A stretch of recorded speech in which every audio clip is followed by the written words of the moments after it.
Olá, queridos, graça e paz. Nós chegamos novamente para mais um dia da nossa leitura da Bíblia em um ano. Nós chegamos ao dia 212 e eu quero compartilhar com você 3 textos da Palavra de Deus. E o primeiro é 2 Reis, capítulo 11. O segundo, Miqueias, capítulo 2. E o último será 1 Coríntios, capítulo 15, do versículo 35 ao 58. Mas antes da gente começar a compartilhar esses textos, eu quero convidar você a compartilhar esse vídeo com os seus amigos, com os seus familiares, para que outras pessoas também sejam abençoadas pela palavra de Deus.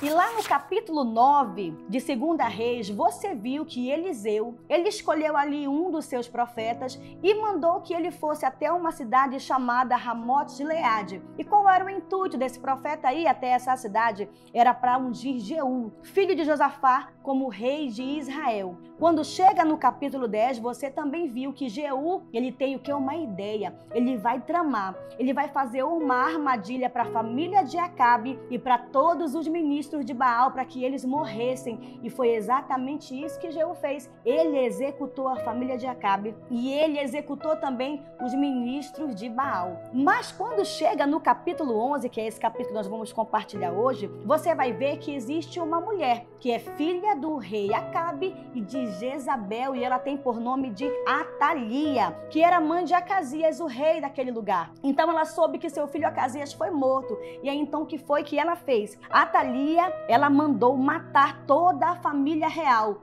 incluindo também os seus netos, para que ela pudesse assumir o trono. E foi exatamente isso que ela fez. Só que um dos parentes de uma dessas crianças, que tem por nome de Joás, ele foi salvo e criado por um sacerdote chamado Joiadá. Joiadá, ele pegou Joás quando ele tinha apenas 1 ano de idade e começou a criá-lo. E ele fez isso durante 6 anos. E durante esse tempo, essa mulher aqui, Atalia, ela governava o povo de Deus. E olha só o que foi que aconteceu. 6 anos depois, quando Joás estava com 7 anos, esse sacerdote Joiadá, ele teve o quê? Ele teve uma ideia. Ele resolveu colocar Joás para assumir o seu devido lugar no trono. Então ele mandou matar Atalia e todos os seus seguidores. E foi exatamente isso que aconteceu. Então, quando o rei Joás, ele tinha 7 anos de idade, ele assumiu o trono, ele assumiu o seu lugar. E agora nós chegamos no livro de Miqueias, capítulo 2. Esse livro de Miqueias, ele contém uma mensagem de julgamento contra o povo de Judá. Por quê? Por causa dos seus pecados. O profeta começa denunciando os que planejam mal em seus corações durante a noite e executam esses planos durante o dia. Ele anuncia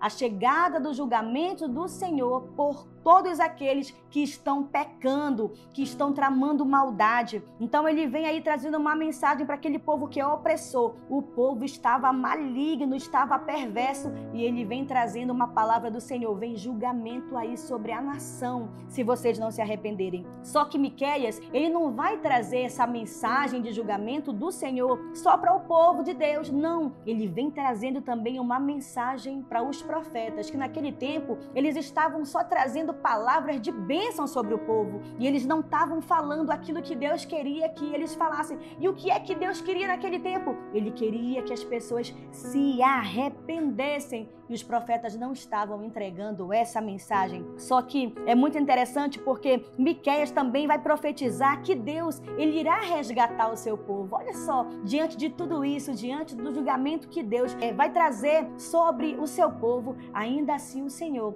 ele olha com um olhar de graça, ele olha com um olhar de misericórdia sobre o seu povo. E aí no versículo 12 e 13, olha só o que o Senhor diz: vou de fato juntar todos vocês, ó Jacó. Sim, vou reunir o remanescente de Israel. Eu os ajuntarei como ovelhas no aprisco, como um rebanho numa pastagem. Haverá ruído de grande multidão. Aquele que abre o caminho irá adiante deles. Passarão pela porta e sairão. O rei deles, o Senhor os guiará. Então você percebe aqui que o Senhor, ele quer voltar a reinar sobre o seu povo. Ele quer voltar a guiar o seu povo. E ele vem trazendo essa mensagem mensagem através da vida de Miqueias. Mesmo trazendo julgamento, o Senhor olha para eles e fala assim: olha, se vocês se arrependerem, eu volto a ser o seu Deus. Eu volto a olhar para vocês com olhar de misericórdia. E agora nós chegamos no livro de 1 Coríntios, do capítulo 15, e eu quero compartilhar com vocês o versículo 54, que diz assim: quando, porém, o que é corruptível se revestir de corruptividade e o que é mortal de imortalidade, então se cumprirá a palavra que está escrita: a morte foi destruída pela vitória. Versículo 55, onde está a morte, a sua vitória? Onde está a morte, o seu aguilhão? O aguilhão da morte é o pecado, e a força do pecado é a lei. Mas graças a Deus que nos dá a vitória por meio do nosso Senhor Jesus Cristo.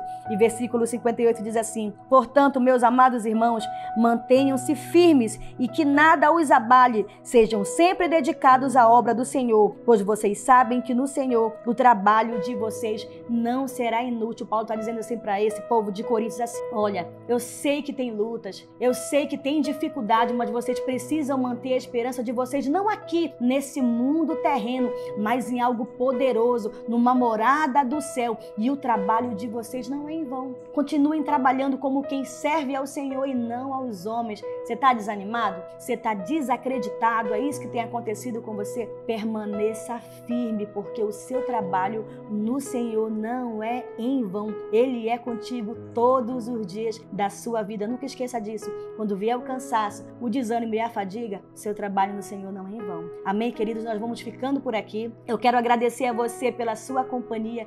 Fique com Deus e até a próxima.